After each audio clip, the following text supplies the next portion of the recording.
All right, Shabbos, say let us begin. So we are picking up Emir Hashem. Today's daf. All right, well, the truth is it's Tuesday's daf that Emir Hashem we are doing today. Daf Tes Vav. So we are starting at the Mishnah on Tes Vav Amud Aleph. Hareini Nazir l'chishieli ben. The person says, and I will say this seems to be at first glance reminiscent of the cases that we've had up until this point in time. I am going to become a Nazir when I have a son. When I have a son, the Nazir mea yom, and I'm also going to be a Nazir for 100 days. So what's the halacha? Nolad lo ben ad shivim lo hifsid klum. This is very interesting. So we're going to see that there is a fundamental machlokes about how to interpret this particular phrase in the Mishnah. So let's just read it. If his son was born ad shivim, up till 70 days after he began his Nazir. So remember again, this is once again the situation of concurrent Naziros. So again, we have a guy, I'm going to be a Nazir when I have a son, part one, and ultimately again, I'm a Nazir 100 days. So like in the previous cases as well, he started his 100-day Naziros already. He began that already. So now what happens? So now his son is born. So the shaila is, okay, so now what happens with the Naziros that he observed beforehand, and what happens afterwards? So the Mishnah says it depends. If he's observed up to 70 days already, lo hifsid klum, he hasn't lost anything. Now both say, pashat pshat over here is not lost anything means as follows. We learned in the previous sugya, when can you pause and restart a neder? When can you pause and restart a neder? When there's enough on the back end of the neder for what we call gidul seyar, growth of hair. What's the definition for growth of hair? 30 days. So in other words, you could stop, pause a neder, and then resume the neder after observing another period of Nazirus, as long as there is at least 30 days on the remainder of that Nazir. The remainder of that neder, excuse me. Okay, so the Mishnah goes on. So the Mishnah says as follows, La'achar shivim, but however, again, after 70 days, which means I will say, in this case, you've observed more than 70 days of the 100-day Nazirus already, then soser shivim. Then ultimately again, halacha l'maisa, you can't pause the neder and resume it afterwards. Why not? She'ein taglachas pachos mishloshim yom. Because remember again, there's no hair growth, literally no hair cutting, less than 30 days. Less than 30 days. So bepashtos, what the Mishnah seems to be saying is as follows: that halacha l'maisa, you took a neder to say, you took a neder Nazirus, and when I'm going to go a Nazir when my son is born, halacha l'maisa, and then I'm going to be a Nazir for 100 days. So now I started the 100-day neder Nazirus, and now my son is born. So the shaila is what happens over here. So let's take the Pasha Pshat, which is Rashi's Pshat and everyone else's Pshat, which is that halacha l'maisa, you could pause the 100-day Nazirus, essentially as long as what? As long as what? You have at least 30 days left on it. Then pause it, observe the duration for your son, and then go ahead and observe the rest of the Nazirus afterwards. As long as you have a minimum of 30 days, you are good to go. Less than 30 days, you would not be able to pause the Nazirus because there would not be enough left over on the back end in order to make it something significant. Fine. The Rush happens to have a different girsa in this Mishnah, which we're not gonna go. We're gonna simply stick with the Pasha Pshat. Says the Gemara, Amarav, Yom Shivim Ol Lakan Lakan. What about day 70 itself? What about day 70 itself? So day 70 itself, so now remember again, here's what we've established. If halacha l'maisa, you began the 100-day Nazirus, and Ruvain's wife gives birth on day 70, right? Or I should say, within the first 70 days, it's fine. Pause the 100-day Nazirus, observe the Nazirus for the baby, and then when you finish the Nazirus for the baby, observe the remaining 30 days. Good to go, good to go. What happens, halacha l'maisa, if Rachel gives birth on day 70 itself? So Rav says that day 70 counts in both directions, which is interesting. So day 70, Rabbi say, essentially what Rav seems to be saying is day 70 can count towards the 100-day Nazirus, and it can also count as what? Day number 1 of the Nazirus for the birth of his son. One day having a dual identity. Says the Gemara. Listen to this. So Tanan, no lo at shivim lo hifsid klum. Ultimately, the Mishnah says, if the baby was born up until the 70th day, then he hasn't lost anything from the 100-day Nazirus that he's observed, or the 7 days of the 100-day Nazirus.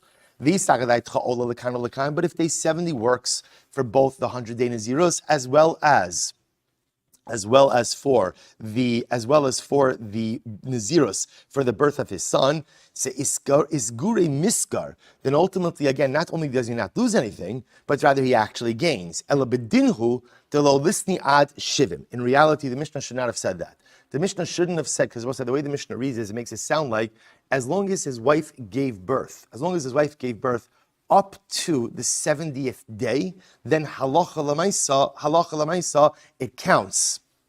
Halacha lamaisa, it counts ultimately again towards the 70-day Nazirus. But more than 70 days, or the 70th day, it would not count towards the Neder Nazirus. To which the Gemara says, no, it doesn't mean to say that. Rather, ela bedinhu delo lisniat shivim umishum diktani seifa achar shivim soser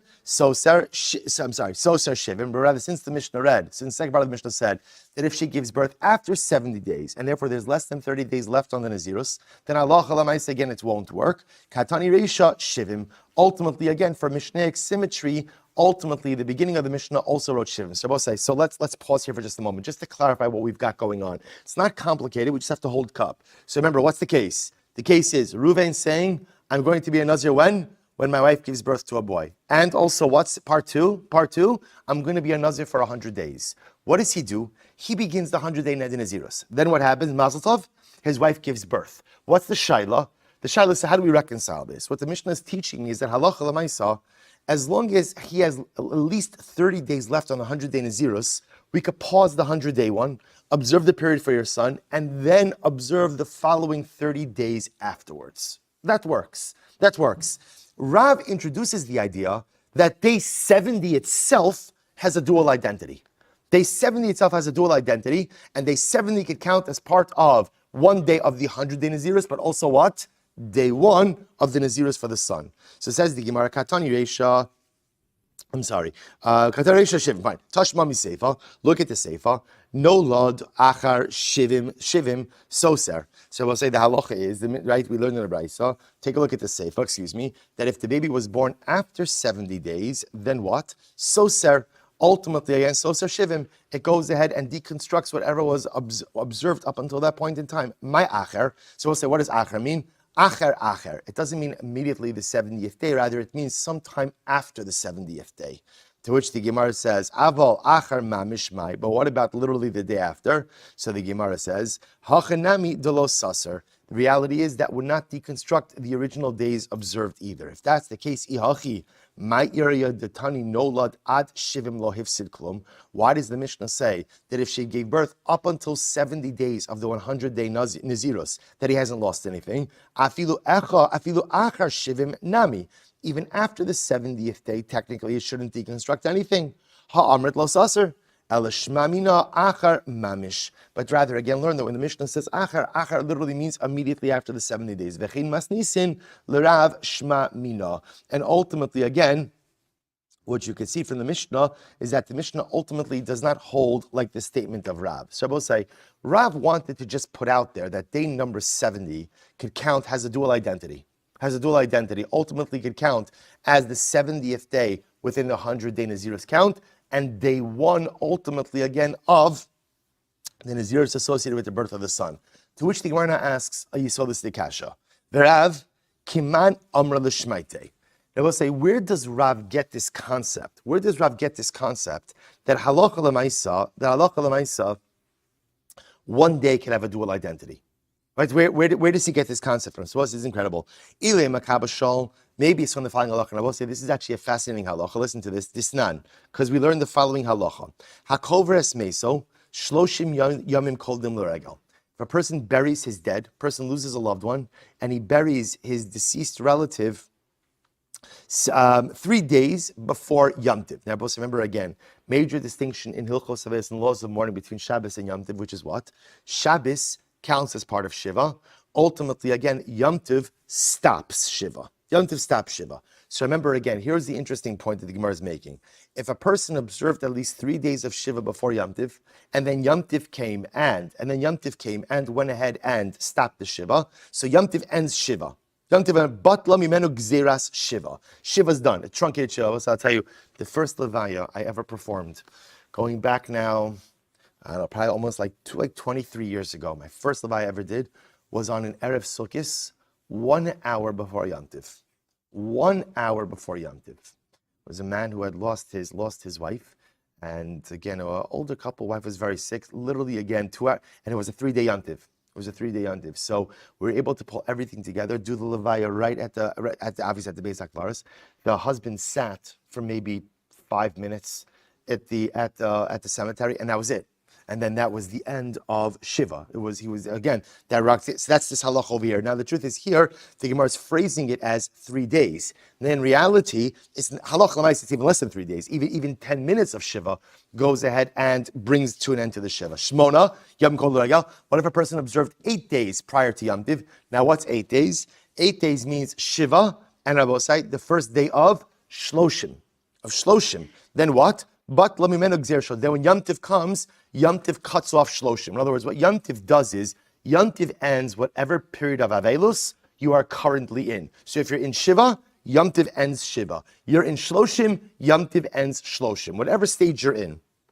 Now again, if you're already 8 days into your mourning, then halacha l'maisa, not only does Yom Tiv end Shloshim, but you could actually take a haircut and shave before the arrival of Yom Tiv as well. But if you did not go ahead and take a haircut before Yom Tiv, then then ultimately again you can't take a haircut after Yom Tiv. In other words, the Rush explains that essentially the laws of Shloshim come back and devolve upon you. What's the logic behind that? So the logic behind that is, look, if you don't care enough about Yom Tiv to take advantage of the opportunity to shave and to groom yourself, then the halacha says we'll just slap you back with the halachos of Shloshim. Okay, now we'll say Amud Beis. Here we go. Now this is interesting. What does that have to do with our sugya? So Abba Shaul says, in lo siper kodim haregel, even if a person did not go ahead and take a haircut before Yom Tiv, even if a person did not take a haircut before, Shalom Aleichem, Milt Gerdner and Pinchas Fader.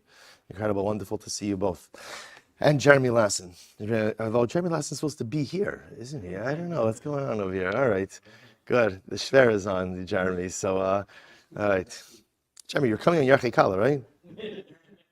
He's not sure. Okay, good. So Gemara says as follows. So Abba Shaul says, Afilo siper kodim haregel, even if halacha l'maisa, you did not take a haircut before Yom Tiv, mutul saper acha haregel. You're allowed to take a haircut after Yom Tiv. Why? Shekeshem shemitzvah shlosha Shekeshem shemitzvah shlosha mivateles gzeras shiva, kach mitzvahs shiva mivateles gzeras lamed. So we'll say, Abba Shaul says, look, halacha l'maisa, bottom line, whether you did shave or you didn't shave, there's a halacha. What's the halacha say? What's the halacha?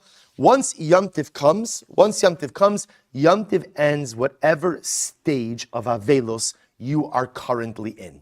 Whatever stage you're in, Yom Tiv ends that. So you're in Shiva, Yom Tiv ends Shiva. You're in Shloshim, and I will say this is halacha l'maisa. You're in Shloshim, Yom Tiv ends Shloshim. Whether you shaved, you didn't shave, Yom Tiv ends it. Good. Says the Gemara, my time with Abba Shaul. So we'll say, why does Abba Shaul hold this way? He says, Lab mishum dekasavri shvi'i ola lekanu lekan.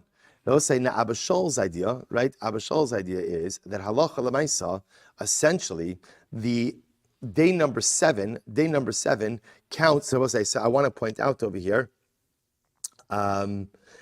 if you notice, the way Abba Shaul phrases it, I'm sorry, I read it too quickly. So Abba Shaul says, if you observe 3 days of Shiva, so Yom Tiv will come and end your Shiva.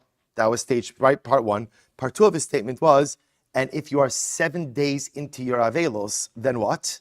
Then Yom Tiv will end your Shloshim. You hear that? So ask the Gemara, Abba Shaul, but 7 days is still Shiva. So how could it be that if Yom Tiv comes on day number 7, or Erev Yom Tiv comes on day number 7, that ends your Shloshim? To which the Gemara says, my time with Abba Shaul, Lab Mishum Takasavri, here we go, Shvi'i Ola Lekan Ulekan. It must be that what? Abba Shaul holds, I will say that day number 7, remember this goes back to what we learned before, day number 7 counts for both. Day number 7 counts as the last day of Shloshim and the last day of Shiva and the first day of Shloshim. A dual identity to the day.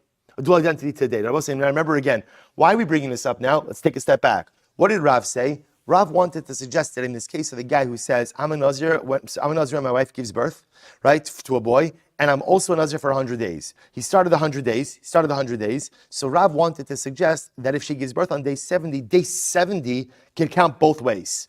So we're just trying to figure out, where does Rav come up with this idea that one day can have a dual identity? That's our fundamental shaila. So here, see, maybe the makar, maybe the source for it is avelos. Abba Shaul is saying that the seventh day of mourning counts both as the last day of Shiva and the first day of Shloshim. To which the Gemara says, Dilma ad, so maybe not. So we want to say this in the makar. The Gemara says, Dilma ad kan lo kamar Rabbi Shaul ella ba'avelos zayin dirabanan. So up until this point in time, Abba Shaul says only ba'avelos. In other words, we'll say the laws of mourning are dirabanan. So maybe Abba Shaul holds that halacha l'maisa, it's only in dine dirabanan that we could repurpose a day, or that a day could have a dual identity. Aval ben Nazir da'araisa lo, but Nazir, which is a din da'araisa, maybe not. Aval Nazir da'araisa lo. The Gemara says, I'm sorry. Lo, ella Rav Rabbi Yossi. So we'll say, so now we're still just looking for a makar, right? Rav is saying day number 7 could count as a dual identity. We're trying to figure out the source for that. We wanted to say that maybe it was Abba Shaul by Avelus, but now we're saying, but Avelus is Dirabanan. Nazir is Doraisa. So maybe you can't learn it out. Here we go. We'll say, ella Rav Rabbi Yossi. Rather, Rav holds like Rabbi Yossi. Disanya. Rabbi Yossi says, Shomeres Yom Keneged Yom Sheshachtu V'Zarku Ala B'Sheni Shelah. So we'll say a very interesting case here. Listen to this. So Rabbi Yossi says, Shomeres Yom Keneged Yom. Now remember again, what's the Shomeres Yom Keneged Yom? We've learned this extensively. A woman is a nida. Remember again, in the Da'oraisa model. We actually did this at Smichas Chaver. Woman is, remember, in Halacha operates on a 7-11 model, which means that 7 days a woman becomes a nida. After the 7 days, any bleeding that she experiences for the next 11 days is zava. A woman has a re'iyah, a zava re'iyah, which is just a non-nida re'iyah, a non-nida emission. So she has that on a day. What's the halacha? She has to observe one clean day corresponding to the day in which she had a re'iyah. If she goes out and she has 2 re'iyos, what's the halacha? Shiva Nikiyim. 7 clean days. 3 re'iyos ultimately requires a carbon. So listen to this case. Shomeres Yom Keneged Yom Sheshachtu V'Zarka Ala B'Sheni Shelah. If you have a Shomeres Yom, which means a woman who is observing a corresponding clean day, corresponding to a day in which she had a re'iyah. So what's the halacha? We'll say, take a look at Rashi for just a moment over here. Sheshachtu v'zarku ala b'sheni shelah. Look at Rashi. Shekvar ra'asa b'yom shmini ad shelo ra'asa b'yom teshi'i he shomeres kinegdo leida im tir'ena begimel yomim be'ezrios. So listen to this. So now halacha l'maisa, this is talking about a situation where she had a re'iyah on day number 7, and now Zevi, just Photoshop a tie, if you don't mind. I forgot. Right, so now what happened? I figured there's no tie thing, and now my chaverim show up with ties. It's like tie shaming over here. So again, I'm standing my ground on this one. We'll come out for Shabbos. So the Gemara says as follows. So you have a I'm sorry? This shirt is clean, for now at least. So the Gemara says as follows. Shomeres Yom Keneged Yom. So remember again, you have a woman who's observing a clean day, right, corresponding ultimately again to a day on which she bled. Sheshachtu v'zarka ala b'sheni shelah. So they went ahead, and I will say, this is Karban Pesach. So what happened over here is, they offered up Karban Pesach on her behalf, okay? So b'sheni shelah. And I will say, now just to show you what happened over here. We'll call her Rachel, right? Rachel, it's on day number 8 of her cycle. Right now, not her menstrual cycle, just the monthly cycle. What's the status if she bleeds on day number 8? What parsha is she in? What parsha? Zava. So she sees on day number 8. What's her halacha now? She has to observe one clean day. So day number 9 has to be a clean day, a day without any day without any discharge. Fine. So what happens? It also happens to be that day number 9 is Erev Pesach. So what did they do? Now remember again, in order to partake of Karban Pesach, what do you need? You have to be tar. So now what happens? So they included her in a chabura. So she included her in a chabura, right? So shachta v'zarku ala b'sheni shelah v'achar kach ra'asa. And then I will say what happens after the shechta of the Karban Pesach on day number 9, right? Erev Pesach, she has another emission. Before Shkia, another emission. So what's the halacha? Harezu eina ocheles. So I will say obviously she's not allowed to eat. Right? She's not allowed to eat from the Karban Pesach. Why can't she eat from the Karban Pesach? Why not? Because remember, when she has a re'iyah on day number 9, what's that? That's a Karen Shalom Aleichem. Baruch haba. Right? When she has a re'iyah on day number 9, so what's the halacha? She now needs another clean day. But the point is, comes Pesach night, she's Tmeya. She's Tameya. So this is a fascinating case. So again, just to review the timeline over here. Day number eight, which means the 7 days of, we'll call it, of menstrual cycle have finished, right? This is all biblical law, not the Rabbanan. The Rabbanan is totally different, right? But in biblical law, then after 7 days, now in day number 8 and on, she's in Zavaland, right? In Zavaland, right? So what happens in Zavaland? That means so now day number 8, which is first day of potential zivus, she bleeds, or she has an emission. Then what happens? What's her halacha? She has to observe 1 clean day, which is day number 9. Day number 9 so far also happens to be what? Erev Pesach. No problem. She's fine. She's clean. They include her as part of a chabura, as part of a group of Karban Pesach. They include her. They shechted for her. Right? Wonderful. Everything's going great. Until when? Until after the shechita of the Karban Pesach, what happens? She has another re'iyah. Another re'iyah. So we'll say, which is fine, but now what's her status? What's her status? Tmeya. What does she need now? What does she need? She needs a clean day. Which day? Day 10, right? Which was also happens to be which day? First day Pesach. First day Pesach. So we'll say, so what's the halacha? Harezu ena ochelas, such a great case. Harezu ena ochelas, so she can't eat the Karban Pesach. Rabbi say, right? Why can't she eat the Karban Pesach? Because the night of Pesach she's Tmeya. So she can't eat the Karban Pesach. Upetura mila'asos Pesach sheni. And she also, but here's what's interesting is, she does not have to bring Pesach Sheni. What's remembering again? What's Pesach Sheni? Pesach Sheni is the makeup date, right? If you were Tameh, or B'derech Rechokah, too far away, you have a makeup date. So she is not obligated in Pesach Sheni. Then I will say, now here's what's interesting. Why is she not obligated in Pesach Sheni? My time with Rabbi Yossi, listen to this. Lav mishum da kasavar miktsas hayom kekulo. So Rabbi say, this is wild. Get ready for this. Maybe Rabbi Yossi, are you ready? Are you ready? Right, good, David. You're in charge of Ruach for the trip, right? And also by the way, attendance. We're gonna crack down on this. Right, so listen to this. So now remember again. So watch this. Why does Rabbi Yossi hold that she's patur from Karban Pesach? In other words, why should she be exempt from Pesach Sheni? After all, again, did she get to eat Pesach Rishon? Did she get to eat Karban Pesach? No. So what? Right? Because she was Tameya. So why is she exempt? So we'll say this is incredible. Maybe Rabbi Yossi was like this. Miktsas Yom Kekulo. Part of the day counts as the whole.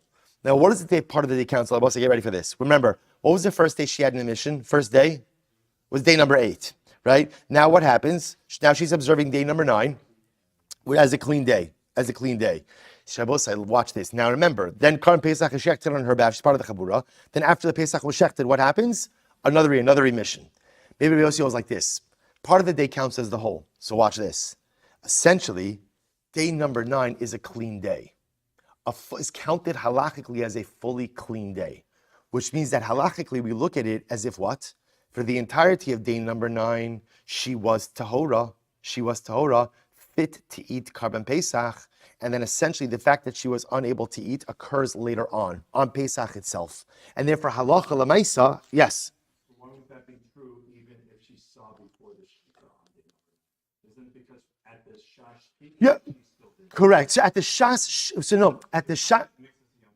well, mixes with kukulo because before the mixes with kukulo. Right, because mixes yom kekulo. In other words, they have to work together. Mixes yom kekulo say part of the day counts as the whole, or for our purposes, in our jargon over here in this Gemara, a day can have a dual identity. Essentially, at the time she shechted the Karban, or the Karban Pesach was shechted, she was tahora. So it's both. In other words, it's the mixasum kekulo. She saw at 10 o'clock in the morning, and the shita is in the afternoon.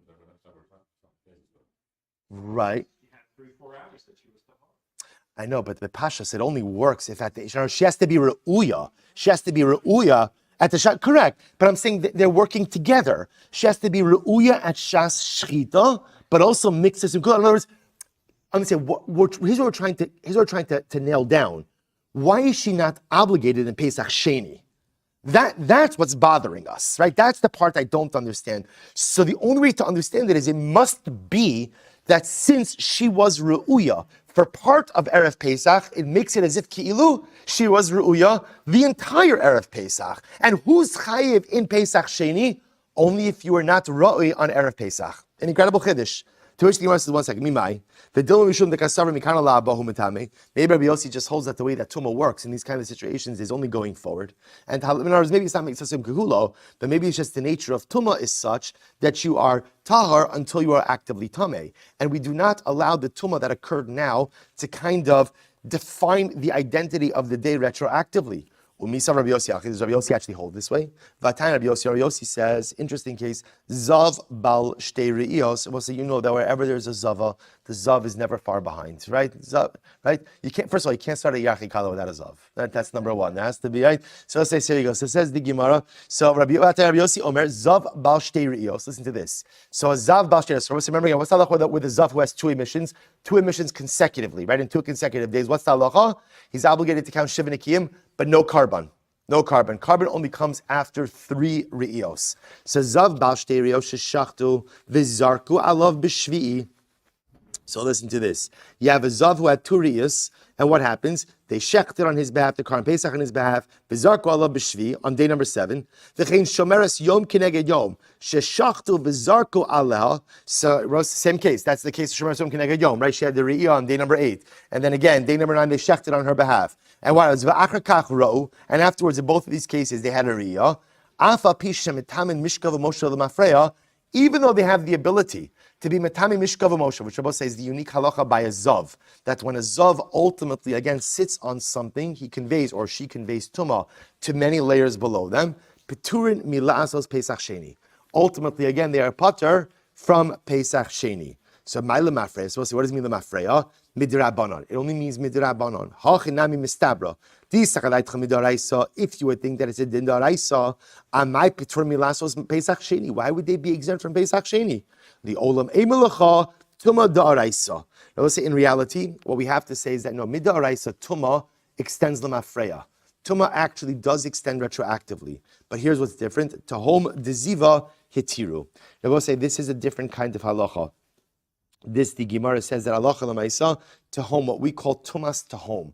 Tumas tahom is literally, again, a tumah which emanates from inside of the body. Paradigmatic example of that would be zav.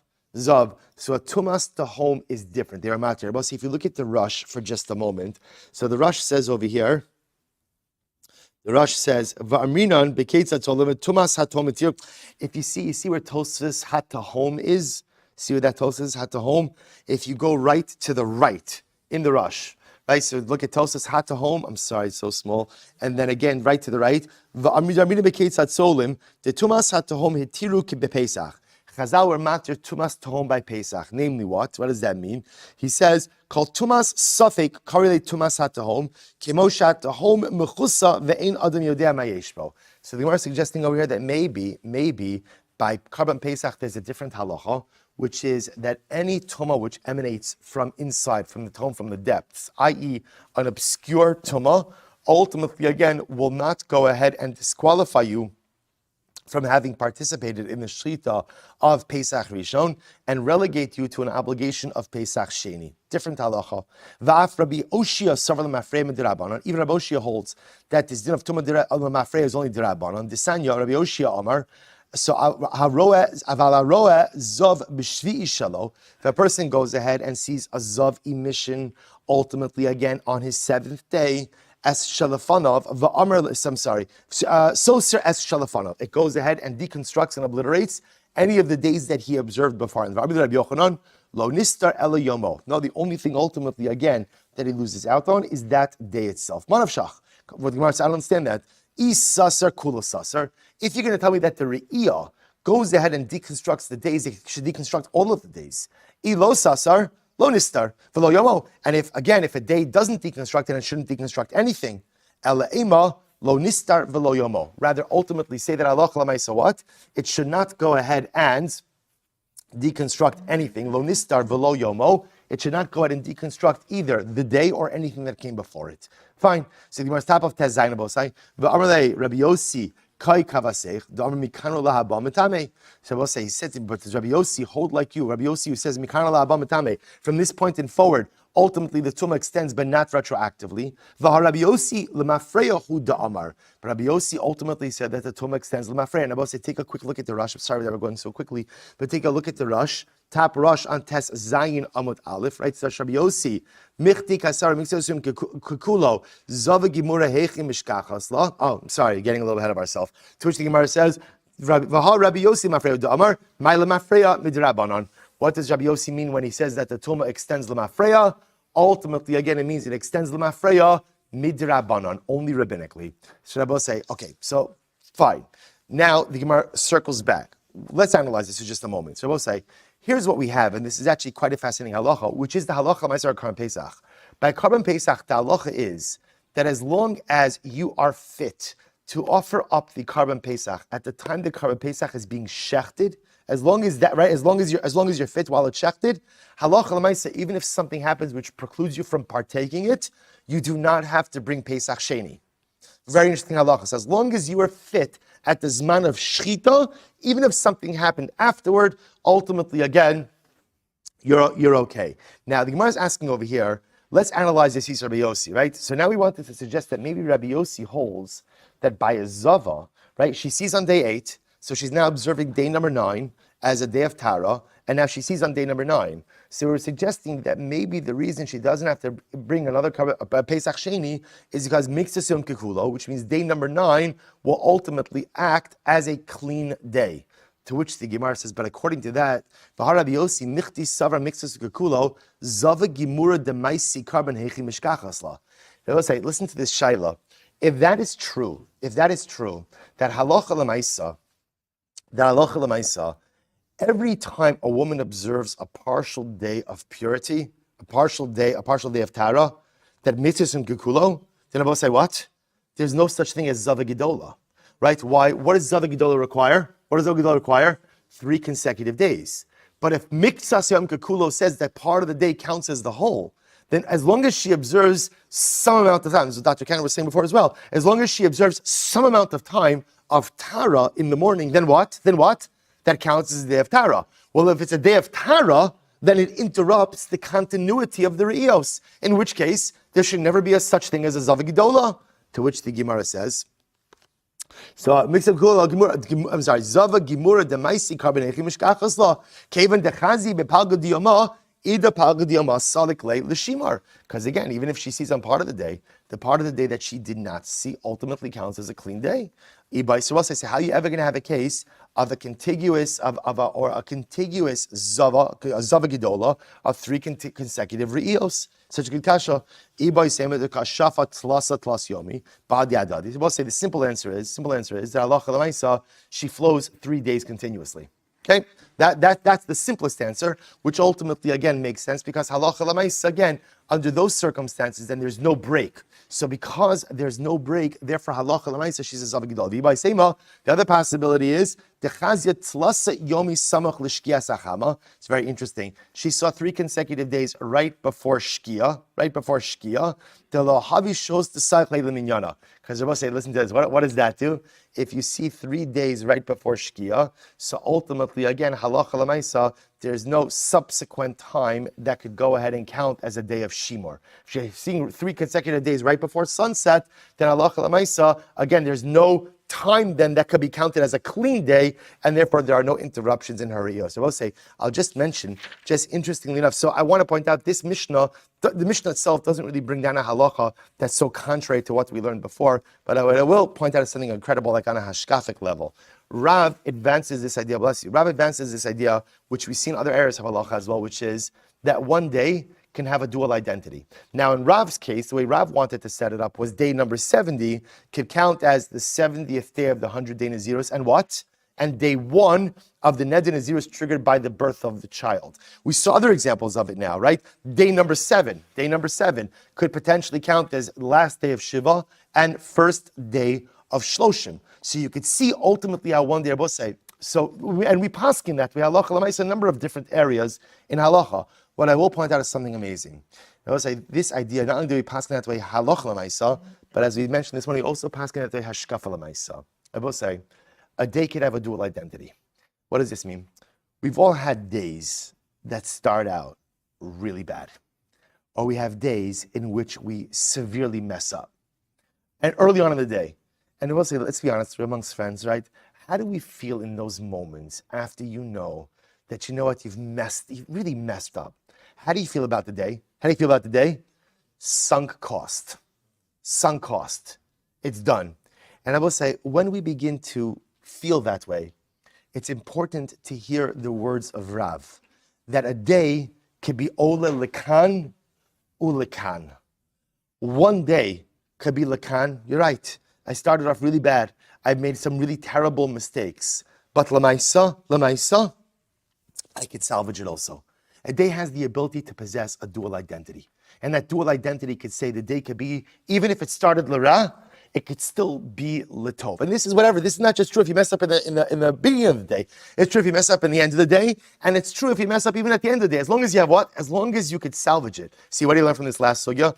As long as you have a little bit of time before Shkia, right? As long as you have a little bit of time before sunset, you could repurpose and salvage the identity of any day. No day is beyond salvation. Every single day is Ola Lekan Ulakan. No matter how bad it starts, you always have the ability to turn it around. And we'll say, Hadran Allah, Hareini Nazir. Mazel Tov. What a way. Mazel Tov, Mazel Tov.